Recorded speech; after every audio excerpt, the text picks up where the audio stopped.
Welcome to the Great Detectives of Old Time Radio. From Boise, Idaho, this is your host, Adam Graham. If you have a comment, email it to me, box13@greatdetectives.net. Follow us on Twitter at Radio Detectives and become one of our friends on Facebook, facebook.com/Radio Detectives. Today's program is brought to you in part by the financial support of our listeners. You can support the show on a one-time basis at support.greatdetectives.net. You can also send along a one-time donation through Zelle to box13@greatdetectives.net, or you can mail in your donation to Adam Graham, P.O. Box 15913, Boise, Idaho 83715. That's P.O. Box 15913, Boise, Idaho 83715. Or for as little as $2 a month, you can become one of our ongoing Patreon supporters at patreon.greatdetectives.net. Well, now it's time for this week's episode of Mr. Keane, Tracer of Lost Persons. The original air date is September the 22nd of 1949, and this one is the Yellow Talon murder case. It's time now for Mr. Keane, Tracer of Lost Persons.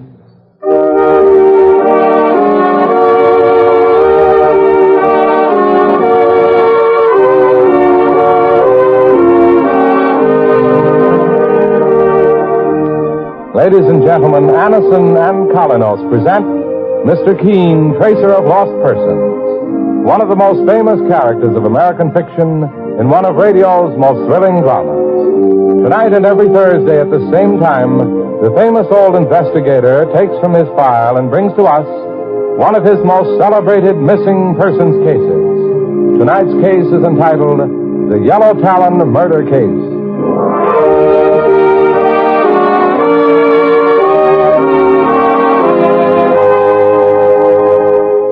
Today, many thousands of people are thankful to their physicians or dentists for first having introduced them to that remarkable preparation called Anison, which brings such incredibly fast and effective relief from the pains of headaches, neuritis, or neuralgia. Anison is like a doctor's prescription. That is, it contains not just one, but a combination of medically proven active ingredients. So ask for easy-to-take Anison tablets at your drug counter next time you suffer pains from headache, neuritis, or neuralgia. For most effective relief, use only as directed. I'll repeat the name for you. Anison. A-N-A-C-I-N.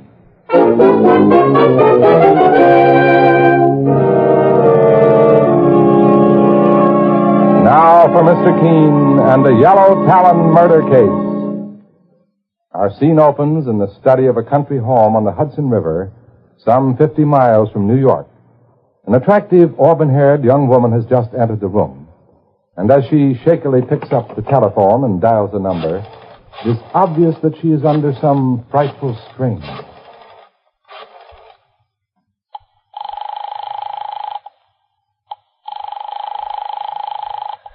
Why don't they answer? Why don't they answer?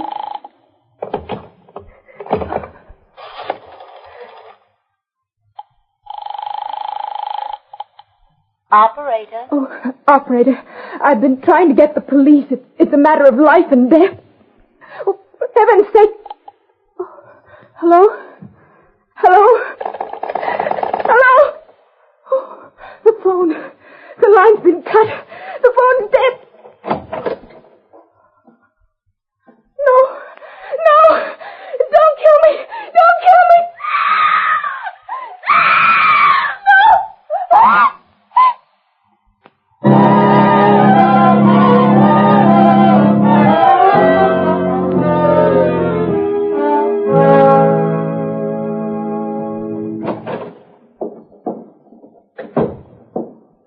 Can I help you, young fella? Are you Mr. Keane? Oh, I'm Mike Clancy, his partner. Mr. Keane's in his private office. Did you and this young lady have an appointment with him? No, I just hoped I'd get a chance to see him right away. It's rather important. Please, tell him Philip Carter's here. It's terribly urgent. Oh, here's the boss now. Mike, do you have the Roberts folder? Are you Mr. Keane, sir? Yes. My name is Philip Carter, and this is my fiancée, Eloise Gray. Could you possibly give us a few minutes of your time, sir? I'd be very grateful. Just what is it you want to see me about, Philip? a murder, Mr. Keane. It's Philip's sister, Helen. She was killed last night in Philip's home. Saints preserve us, but we didn't read anything about it in the papers, young fella. The family estate is 50 miles from here, on the Hudson. It will probably be reported in the newspapers later today. Well, sit down, Philip. And you, Miss Gray. Mike, we can let the Roberts matter drop for a while. Doesn't seem to be as urgent as this. Okay, Mr. Keane. Now, suppose you give me the details, Philip. My sister, Helen, was found in the study about midnight by our Uncle Jonathan. He's been living with us ever since the death of our parents years ago. I'll never forget last night as long as I live, Mr. Keane. I saw Helen's body, too. You were in the house at the time of the crime, Heloise? I was asleep. Philip's uncle woke me up and sent me into town for the police. The phone wires had been cut. How was Helen Carter killed? That was the most horrible thing of all, Mr. Keane. My sister had been strangled, and her throat was terribly lacerated. It was as if some gigantic bird with sharp talons or claws had attacked her. A bird? Saints preserve us. What made you think of a bird, Philip? Because of this. It was found near my sister's body. The police permitted me to bring it here when I told them I was going to ask you to enter the case, Mr. Keane. Well, let me see that, Philip. Mike, what do you make of this?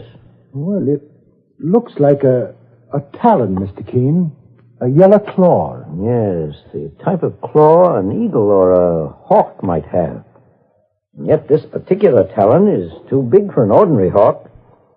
If it actually came from a bird, the bird must have been gigantic. Sure, and it makes your spine crawl just to look at it, boss. It's as sharp as a razor. Yes. What other facts are there to the case, Philip? Well, according to Uncle Jonathan, he was awakened around midnight by some kind of horrible scream. At first he thought it was one of his pets, but later he changed his mind. What kind of pets did your uncle keep? Falcons. In medieval times, as you probably know, Mr. Keane, hunters would train falcons to help them bag their game. Well, I've never even seen one of them things. Well, a falcon is a hawk, Mike, and a very clever and ferocious bird. Hundreds of years ago, they were trained to go after small game. They can be quite wild and dangerous. Uncle Jonathan Briggs is an eccentric, I guess. He's been a little peculiar ever since he lost his fortune years ago and came to live with us. We've been supporting him. But it hasn't been difficult. Dad left a very considerable estate when he died. Your Uncle Jonathan and your fiancée, Miss Eloise, were the only people in the house at the time of your sister's murder? Yes, Mr. Keane. My sister Helen had a personal maid, Amy Parrish, but she had taken the evening off and she didn't return until very late. Philip, I think you also ought to tell Mr. Keane about Kim Bradhurst. And who is Kim Bradhurst? A neighbor. He was in love with my sister, and he used to make a pest of himself. I once had to throw him out of the house bodily because he annoyed her so. Was he questioned by the police? Yes, Mr. Keane, but he had an alibi. He was ill all day yesterday and in bed. He had a doctor visit him about 9 last night. Mr. Keane, Philip's sister Helen was one of my best friends and a wonderful girl. I never thought she made an enemy in her life until now. We were very close, Helen and I. And if I ever get my hands on the killer... Philip, please, don't talk like that. You frighten me. Let Mr. Keane and the police handle the case. There's been enough horror already. Your fiancé is right, Philip. No matter how you feel, the law must take its course. I understand that, sir. Will you come back to the house with us, Mr. Keane? Philip was afraid to leave me there alone after what happened. That's why I came with him to New York. Eloise was spending a few days with Helen while I attended a horse show near here. I've shown a few entries every year, but I only wish I'd never even thought of it this time. Maybe if I'd been at home last night, I'd have been able to save my sister's life. It was something you certainly couldn't foresee, Philip. Mike, suppose we drive out to the Carter estate, along with Philip and Eloise. I'll get the car, Mr. Keane. We're having my sister's funeral at 2 o'clock this afternoon. I guess we'll just have time to make it. And suppose Mike and I go to your house, Philip. You and Miss Eloise can attend the funeral while we make a preliminary investigation. Whatever you say, Mr. Keane. This yellow Talon is most strange, to say the least. Certainly it couldn't have been some monstrous bird. It's dreadful. It makes me shudder just to look at it. When I think of poor Helen, I know, it's shocking. But I promise you, Philip, I'll see this case through to the end, no matter how great the risk.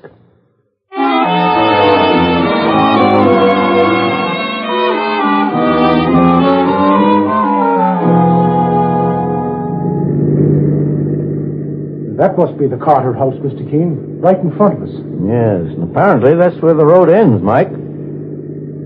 Oh, saints preserve us. What's the trouble? Did you see that, boss? What? Well, something flew by the car on the left just a second ago.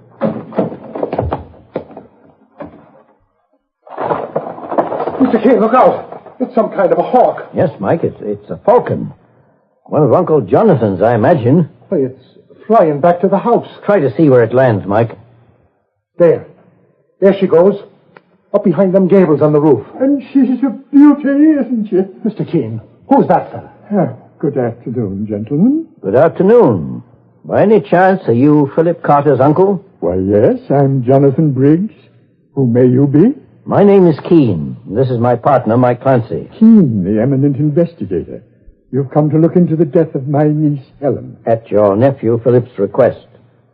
I imagined you'd be at your niece's funeral, Mr. Briggs. I don't like funerals, Mr. Keane. I never attend them. Well, would you mind showing us to the house? Not at all. But let me tell you that you're just wasting your time here. Am I? As well as risking your life. The house is no good. It's cursed with bad luck. Well, we'll risk it, Mr. Briggs. Suit yourself. But just remember that I warned you. This way, Mr. Keane.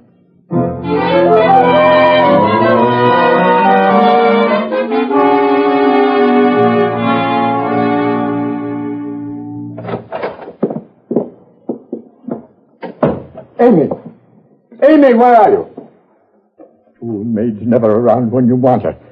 Make yourself at home, Mr. Keane and Mr. Clancy. Well, thank you, Mr. Briggs. It certainly is a big house. Must be 20 or 30 rooms in this place. Yes, it's big. Big and cold. You don't seem to like it very much, Mr. Briggs. I don't. And why do you stay? Because I can't go anywhere else. Besides, Sir Richard and Lady Sharp would miss the woods. And who are Sir Richard and Lady Sharp? My birds. My falcons. You saw Sir Richard a moment ago when he flew past your car. He's as fast as lightning, that one is. I've spent 3 years training him how to kill. Not a very cheerful hobby you've got, Mr. Briggs. He attacks only field mice and small animals, Mr. Clancy. Would that falcon be capable of attacking a human being? I knew you'd come to that, Mr. Keane. They want to blame my niece Helen's death on one of my birds. Well, it's ridiculous. Why, those falcons are as harmless as 2 pigeons. Saints preserve us. What was that? Sounded like Amy the maid. Get him out of here. Keep him away. Amy, control yourself. Why are you carrying on? One of your falcons. He flew in through the window and almost blinded me. Stop acting like a child. It's probably Sir Richard. I'll find him. Calm yourself, Amy. You're not in any danger. My name is Keane. Mr. Keane, the great investigator? Oh, I was hoping Mr. Carter would call you in, sir. The most terrible things have been going on in this house. So I've heard. It's those birds. Well, you'd think they were human the way Mr. Briggs talks to them. One of them killed Miss Helen, I know it. And I'll be next. Now, take it easy, Amy. No one's going to do any killing while we're around. Tell me something about Miss Helen Carter. Was she on good terms with her Uncle Jonathan? As far as I know, sir. I guess he's a harmless one himself, though he acts like a loon sometimes. But it's those vicious birds, those falcons, I can't stand them. I don't think Helen Carter was murdered by a bird, Amy. No? In fact, I'm sure of it. But, Mr. Keane, I've heard of eagles and hawks attacking people sometimes and even killing them. That's true. A bird the size of a hawk might possibly attack a man or a woman if it was provoked. But it certainly wouldn't bother to cut a telephone wire before doing it. Well, I never thought of that, boss. Sir Richard! Sir Richard, come back here! Come back! Don't shoot me! Faith, and now what's going on in this place? There's a shotgun blast, Mike. Sounds as if it came from outside the house. Come along with me. Mr. Keane, look. Who are you? I was just going to ask you the same question. Tim Bradhurst, my name. Where's Jonathan? I've got a little present for him. You killed him. You killed Sir Richard. I'll say I have. I was glad to blast his ugly head off. You'll find him out there in the woods, Jonathan. If that other bird of yours starts going after my chickens, she'll get the same dose. You murdered it. Steady, Mr. Briggs. Take him inside the house, Mike. Come along. He killed my falcon. I swear it counts. I'll square accounts if it's the last thing that I do. What did you say your name was, mister? I didn't say, but it happens to be Keane. Oh, famous investigator, huh? And I suppose you've come to find out how Helen Carter died. Well, I loved her as much as anyone. If you find the killer, I'll be happy to help you take care of him. I won't need any help on that score, Mr. Brighthurst. But I assure you I intend to find him, or her, no matter how dangerous the task it may be. Helen Carter was murdered by a human being, not a bird. Although it appears her killer had talons. And I'm going to see that those talons are clipped for good.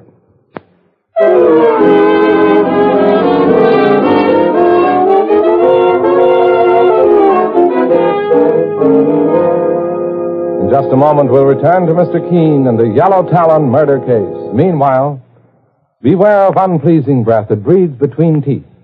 Get Colinos toothpaste with amazing dental floss action for a clean mouth and a pleasing breath. Most unpleasing breath breathes between the teeth, in the deep recesses where food particles can collect and decay. These are the places that must be reached to have a really clean mouth, a pleasant breath. Your dentist knows this to be true. Now, Colinos toothpaste gives you dental floss action. That is, sends thousands of active cleansing bubbles to penetrate hard-to-reach dental areas. Helps dislodge bits of food that can cause unpleasing breath and tooth decay. What's more, Colinos has high polishing action. Brightens dingy teeth by removing ordinary yellow surface stains. Colinos is gentle, safe for even children's teeth and tender gums. Enjoy its cool, clean, minty flavor. Most refreshing toothpaste ever. Test Colinos in your own way. Keeps your teeth bright, your breath right. Colinos toothpaste is dentist approved, dentist recommended. Get the Colinos with dental floss action today. Save 31 cents on the giant economy size. Now, back to Mr. Keane and the Yellow Talon murder case. The strange and terrifying murder of pretty Helen Carter brings Mr. Keane, the famous investigator, and his partner, Mike Clancy, to the Carter home 50 miles from New York, the scene of the crime. The victim appeared to have been attacked by some gigantic bird, and the only clue discovered so far is a large, broken yellow talon, as sharp as a knife. Now it's shortly after midnight, and in the room Mr. Keane and Mike have been given, Mike is suddenly awakened from his sleep by the sound of someone moving about. Quietly, Mike reaches under his pillow for his revolver, and then raises himself on one elbow and prepares for action. Don't move. Whoever you are, mister, don't move or I'll shoot. It's me, Mike. Everything's all right. Mr. Keane, what are you doing, sir? I heard someone moving about the house. Don't put the lights on, Mike. Just slip into your robe and slippers and follow me. I'll be right with you, boss. Just 1 second. Ready, Mike? Yes, sir. Then follow me. This way, down the hall. This house seems to be as quiet as a tomb. I'm sure there's a prowler about, though. Boss, look. There's a light moving towards us at the end of the hall. Someone with a candle in his hand. Stand back against the wall until he reaches us. He hasn't seen us yet. Boss, it's... Yes, Mike. It's Philip Carter's uncle, Jonathan Briggs. Looking for something, Mr. Briggs? What are you doing, Mr. Keane? Spying on me? I was just wondering what you were up to at this hour. You and your partner here think I'm crazy, don't you? You think there's something wrong with my mind. On the contrary, I believe you're a lot more aware of what's going on than you appear. You're looking for a murderer, aren't you? You're looking for the man who killed my niece, Helen. Well, maybe you'll have 2 murders on your hands. What do you mean by that? Kim Bradhurst killed my pet falcon. He killed one of my birds for no reason at all, because he wanted to see how miserable he could make me. Well, when I get my hands on Bradhurst, he'll wish he'd never been born. Mr. Briggs, maybe you ought to go back to your room. Don't touch me. I can take care of myself. I'm not as old and decrepit as my nephew seems to think. He may be supporting me, but... Hold me, let go! Help! Help me, someone! Mr. Keane. It's coming from that room, Mike. That's the maid's room, Amy's.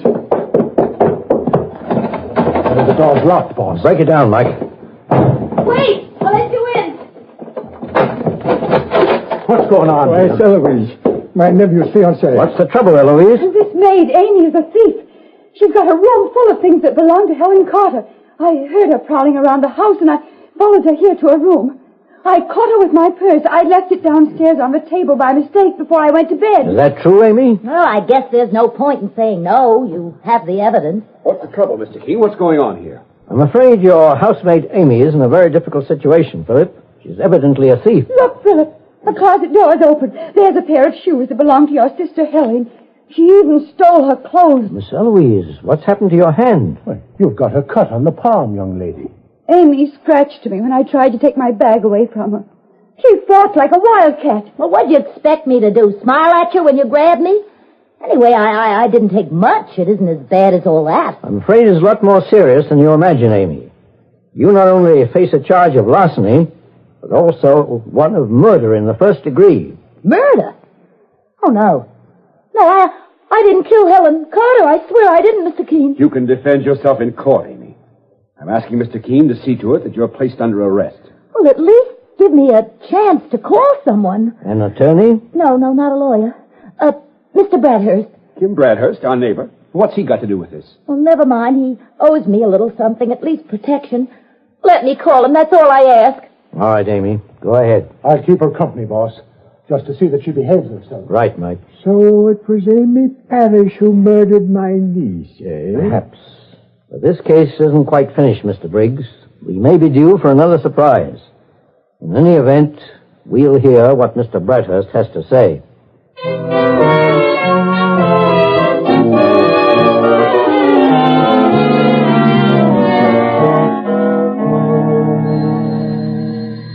That must be Kim Bradhurst now. Philip. Yes, Mr. Keane? I suggest you take your uncle to his room. There may be trouble between the two. Very well, Mr. Keane. Come on, Uncle Jonathan. All right. I'll go. Can't stand looking at him anyway. Here's Kim Bradhurst, Mr. Keane. Still carrying his shotgun, I notice. Maybe I like to carry it around, Mr. Clancy. Well, now, Amy, what is it you want to say to Mr. Bradhurst? Mr. Keane's accusing me of murder, Mr. Bradhurst. They all say I killed Miss Helen. That's ridiculous. We found Amy the maid with stolen goods a little while ago. And she admitted taking most of it from the murdered girl, Helen Carter. I don't know anything about stolen goods, Mr. Keane, but I'll stake my reputation on the fact that Amy didn't murder Helen. What makes you so sure, Mr. Bradhurst? Because she was Helen's confidant, as well as her personal maid. And she's a friend of mine. Amy's done me many a favor, making things easier for me when Helen was alive. I'll return those favors by backing her to the limit. In what way did Amy help you, Mr. Bradhurst? I can tell you that, Mr. Keane. Well, Miss Eloise, do you know? Amy used to inform Kim Bradhurst when Helen's brother Philip was out of the house, so he could try to see her on the sly. It used to frighten me. I knew that Philip disliked Kim, and I thought one day it would lead to trouble. Do you know why he carries that gun around with him all the time? I don't mind admitting it. Your sweetheart Philip's a big man, Eloise, and stronger than I am. I made up my mind to take care of him the next time he put a hand on me. Mike, ask Philip Carter to bring his Uncle Jonathan back to the room. And ask Jonathan to bring his pet falcon along. Okay, boss. No, I'm afraid of that bird. I don't want to see it. Don't worry, Amy. I got rid of one of those falcons with a shotgun. I can do the same for the second. I advise you to be careful, Mr. Bradhurst, and keep that gun lowered. But why bring the falcon in, Mr. Keane? You'll see in just a moment, Miss Eloise. Please, just call me Eloise. I feel as though we've known each other for a long time, Mr. Keane. That's odd. I feel the same way, Eloise. Just step inside, Mr. Briggs. What do you want with me? My bird, Mr. Keane. I just wanted to make a test, Mr. Briggs. Look at that bird. It's horrible. Do you also think the falcon is horrible, Eloise? No. I think it's a beautiful bird, Mr. Keane. Yes, Eloise always liked my falcons. She understands them. Perhaps even more than you imagine, Mr. Briggs. What? Just what are you getting at, Mr. Keane? I'm afraid I have some shocking news for you, Philip. In my opinion, your fiancée, Eloise Gray, is a murderess. She murdered your sister, Helen. What's that you say? Eloise? Mr. Keane, are you joking? A few minutes ago, Eloise claimed that she followed Amy to her room and caught her with her purse. Well, Amy admitted it, didn't she? Yes, she admitted it, Eloise, and she did steal your purse. But you didn't follow her or see her take it. You were waiting for Amy in her room. And may I ask how you know? The door was locked. If you had followed a thief to her room, you certainly wouldn't have locked the door yourself. It would have put you in a dangerous position. No, it was Amy who locked her own door when she entered, thinking she was alone. And you were waiting there to kill her, the way you killed Helen Carter. That's a lie, Mr. Keane. No, it's not a lie, Eloise, and I have further proof. You said Amy scratched your hand when you struggled with her for the purse. I noticed that Amy bites her fingernails. They aren't long enough to scratch anyone. Then, Mr. Keane, how did Eloise get that cut on her palm? She inflicted it on herself by accident, Philip. She was wearing sharp talons, yellow talons, to use on Amy as she did on your sister. Look at her, Mr. Keane. Yes, I killed her. She hated me. She wanted to break up my engagement to Philip. But that isn't true, Eloise. She loved you. Loved me. Wasn't she trying to call the police? Yes, and you cut the phone wire.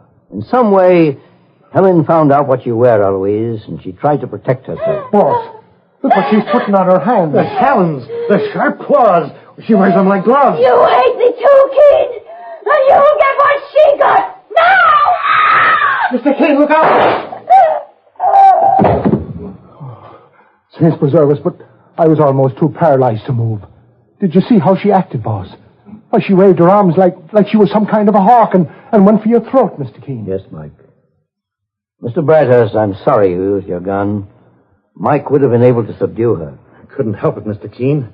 When I saw the insane look on her face, watched her reach for your neck with her talons, I tried to protect you instinctively. Well, I suppose she's better off.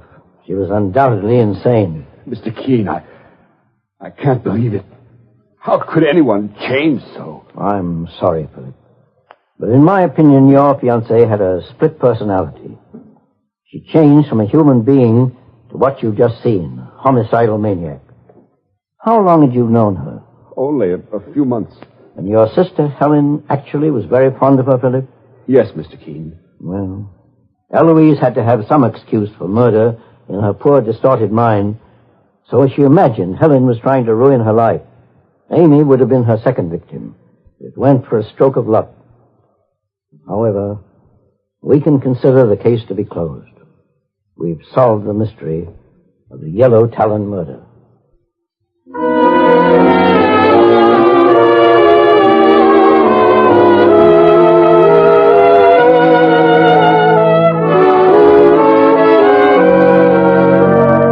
And so Mr. Keane finds the solution to the Yellow Talon murder case.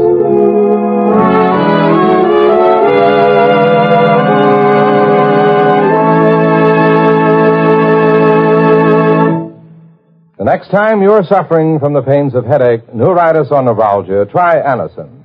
You'll bless the day you heard of this incredibly fast way to relieve these pains. Now, the reason Anacin is so wonderfully fast-acting and effective is this. Anacin is like a doctor's prescription. That is, Anacin contains not just one, but a combination of medically proven active ingredients in easy-to-take tablet form.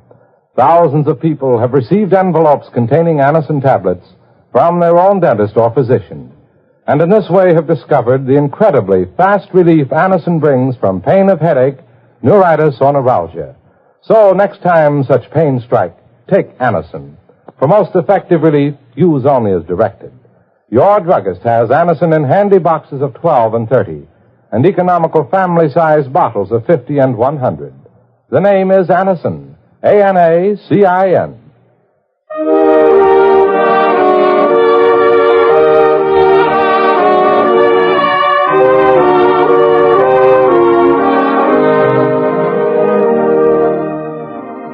Mr. Keane, Tracer of Lost Persons, is based on the novel Mr. Keane. The radio sequel is originated and produced by Frank and Ann Hummer. Dialogue by Lawrence Clee. Bennett Kilpack plays Mr. Keane. It is on the air every Thursday at this time. Don't miss Mr. Keane next Thursday when the kindly old Tracer turns to the case of murder with 1,000 witnesses.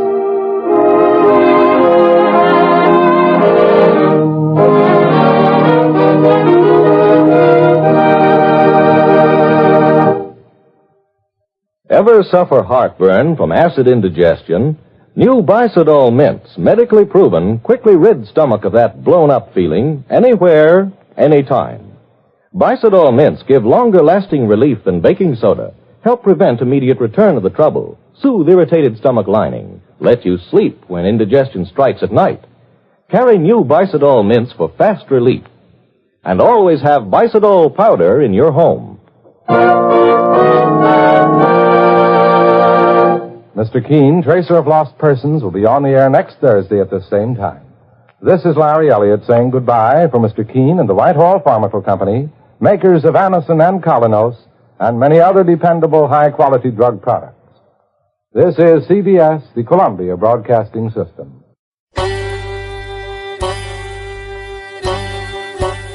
Hi, this is Andrew from OTRWesterns.com. I wanted to invite you to come take a look at our site where we put out podcasts of old-time radio westerns.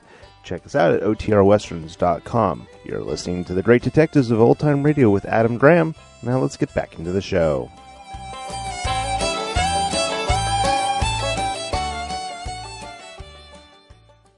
Welcome back. A good setup for the mystery, even though it does end up with a little bit of dubious psychologizing by Mr. Keane. All right, well, listener comments and feedback now, and we have a good one on the 2 episodes of Manhunt we played.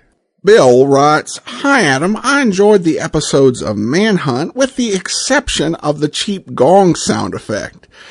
Ed, fair point on the gong sound effect. That was a really bizarre way to do the action beat. You know, it's kind of like, we can't hire an orchestra or an organist. What's the cheapest thing we can do? Tong!